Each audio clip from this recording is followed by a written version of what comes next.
I've hidden jewellery somewhere between the pier entrance and the Montgomery. Game on. It was around a year ago that I took you out to my favourite little wreck, a ticking time bomb in the heart of the Thames Estuary, the SS Richard Montgomery.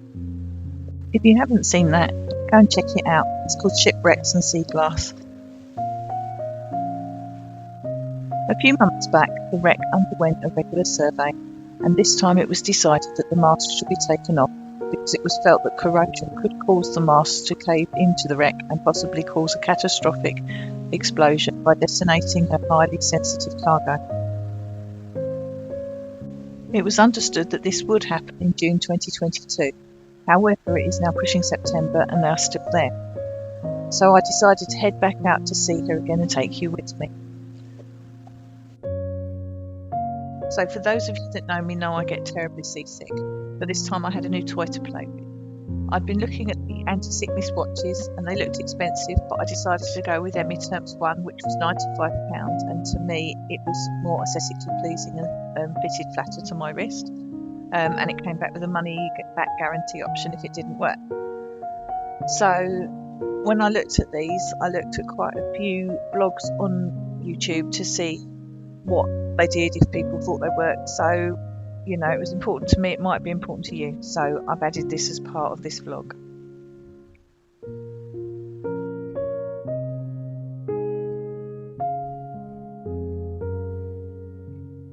So let's get back to Montgomery. So the SS Richard Montgomery was a US Liberty ship of 7,146 gross tons. She was built in 1943 by the St. John's River Shipbuilding Company in Jacksonville, Florida, and was one of over 2,700 of these mass-produced vessels built to carry vital supplies to the war effort. In August 1944, the ship was loaded with a cargo of some 7,000 tons of munitions and joined convoy HX 301 bound for the UK and then on to Cherbourg. On arrival in the Thames Estuary, the vessel was directed to anchor at the Great North Anchorage off Sheerness. The ship was to await the formation of the convoy to continue the journey across the Channel. However, on the 20th of August 1944, she dragged her anchor on the shallow water and grounded on a sandbank, running east from the Isle of Grain approximately 250 metres north of the Medway Approach Channel. The vessel grounded amidship on the crest of the sandbank. Intensive efforts began to unload her cargo. Unfortunately, by the next day, a crack appeared in the hull and the forward end began to flood. The salvage effort continued until the 25th of September, by which time approximately half of the cargo had been successfully removed. The salvage effort had to be abandoned when the vessel finally flooded completely. The wreck of the SS Richard Montgomery remains on the sandbank where she sank. The wreck lies across the tide close to the Medway Approach Channel, and her masts are clearly visible above the water at all states of the tide. There are still approximately 1,400 tons of explosives contained within the forward holds.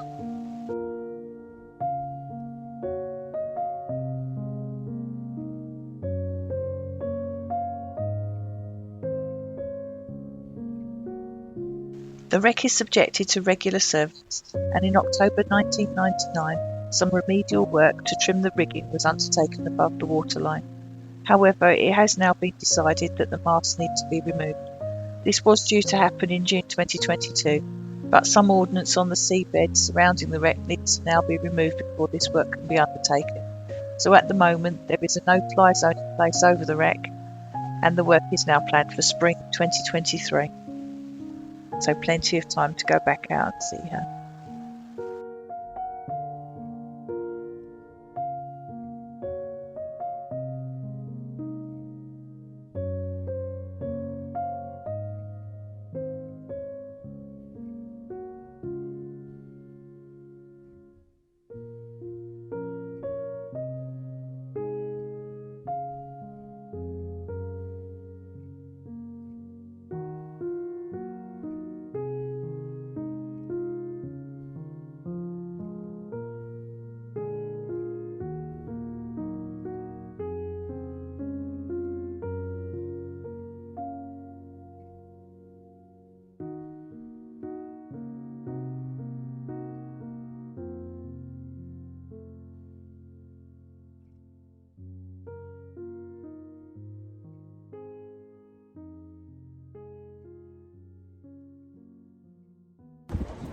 So we're ready and waiting for the boat now.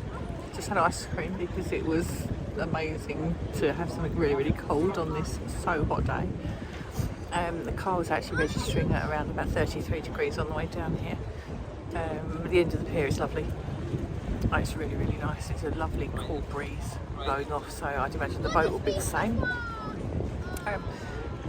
On my trip into France and Belgium yesterday, I said that I was going to try and review that Emeterm watch that I have,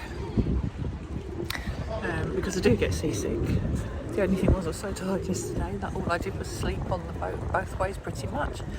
So really I never got a chance to be unwell, and it was flat calm, so there is a bit of a breeze out here, so this isn't going to be as calm as yesterday. So I am going to use this, and I'm not being paid for this promotion by anything. I've bought it myself off Amazon. It cost me £95, but if this allows me to go out on boats and extend where I can go and what I can do, brilliant. So we're giving it a go, so I will feed back to you later as well. Let's go out to Montgomery.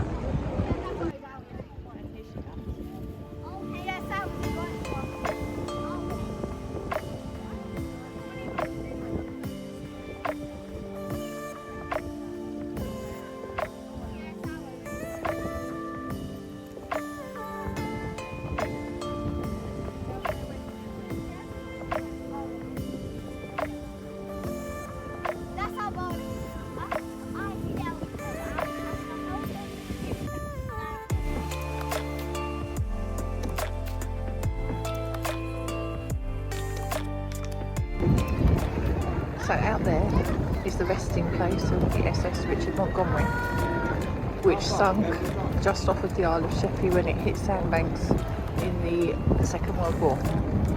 It's quite a long story to go with it. It's packed with high explosives, and they are about to remove the masts off of it because the ship is now thought to be corroding, and they can't run the danger of the mast just dropping inside the ship with all the ammunition on board. As I can understand from different bits of news I've seen, they are considering trying to remove some of the explosives as well. There's quite a bit of argument on how dangerous these explosives are on board, hence the mast is going to be taken off. But you can see it more from the Sheppey side because she's a lot closer to Sheppey, and you've seen it in my previous vlogs, and we've also been out before, but this is my last trip out to see her just before the masts come off. I'm really, really hopeful that they put the masts on show on Sheppey, because I think she belongs on Sheppey, and then we can all still go and see her, and even closer, because there's a massive exclusion zone around there, obviously because of the explosives, and it is radar and visual controlled, and there have been a number of close calls, and there are people that go out there and climb on the wreck. God only knows why, but it's a bit sad. So yeah, let's go out to the Richard Montgomery.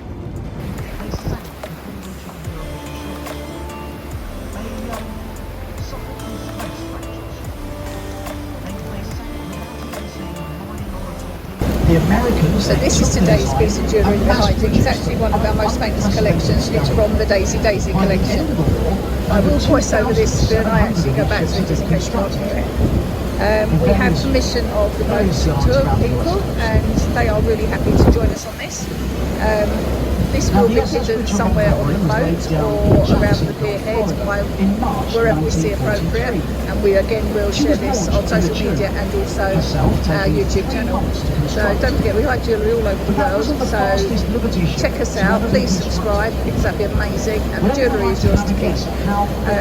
The tour company we've actually used today has gone off to Southend, and it is Jetstream Tours, and we are going out to the SS Richard Montgomery. And this is the last time I think we want to do this trip before the masts come on. So, a bit of history. We are just off the high water, which coupled with the easterly winds that we're currently experiencing, is going to make it a little bit I've still got the Emeterm just on midway number 3 points, which I think is number 3 out of 5. actually I'm quite okay. pleased. We were I'd quite expecting it like to be a to lot up windier that today a as well. little bit more, but I also don't want to get to the point where I feel really sick and then decide I haven't got any further to go. So, Emeterm, a few more settings would be great. But generally, you know, fab. Brilliant, absolutely brilliant. Yeah, let's see what happens after we've seen the vet. We get back to the pierhead and then I'll debrief you all.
Something like that. It is now time to hide apart in the middle.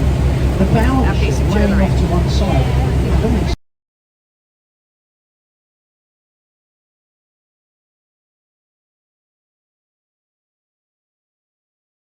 It's been identified, it's been marked. It's the SS Richard.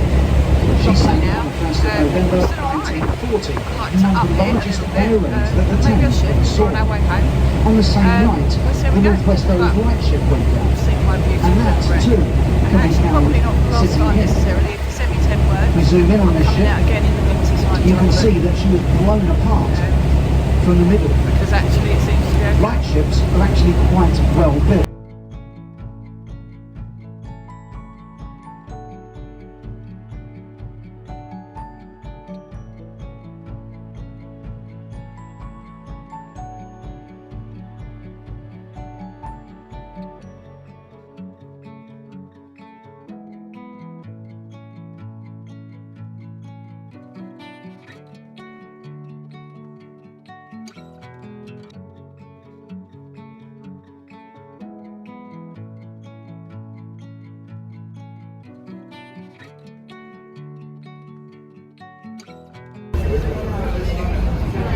can't be able to see.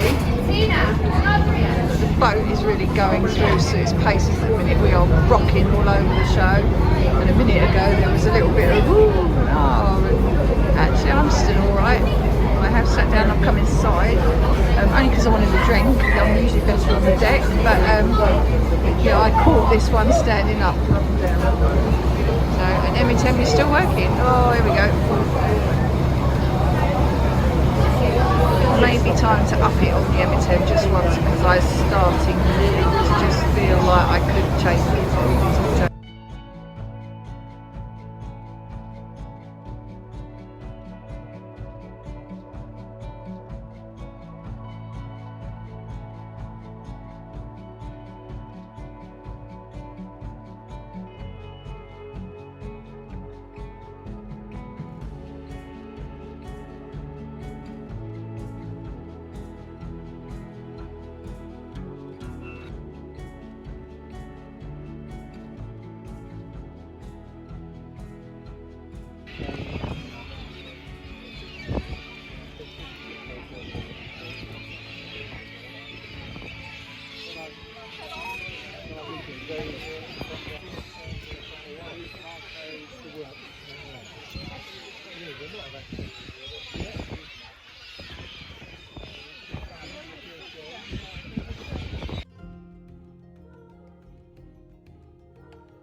So now we're back on shore, just to give you a bit of a closer look. This is Emeterm's anti-sickness watch. It actually has 5 levels. I've just turned it, oh there you go, I've got that on level 2, level 3, level 4, and level 5, which is your strongest. Turning it over, it has a magnetic part. The 2 points in the middle are magnetic charging ports. I've actually left the charger in my car because I normally keep this in my car now, so I've got it with me just in case, because it's not the sort of thing I'd like to forget. These 2 terminals will sit flat against the inside of your wrist. It's effectively a TENS machine, so it's sending a signal up the median nerve to the brain, which then interferes with a signal that goes down the vagus nerve to the stomach to stop the anti-sickness feeling. For me it worked. Like I said, it wasn't a paid promotion. The only thing I would have liked was to have additional levels on it. I had this at level 3 pretty much throughout, except for when it got really choppy towards the end, and then I upped it to the level 5. I wasn't sick. I did sit by the diesel engine, which is a sure thing that makes me really unwell within minutes. So yeah, you know what, thumbs up Emeterm, thumbs up.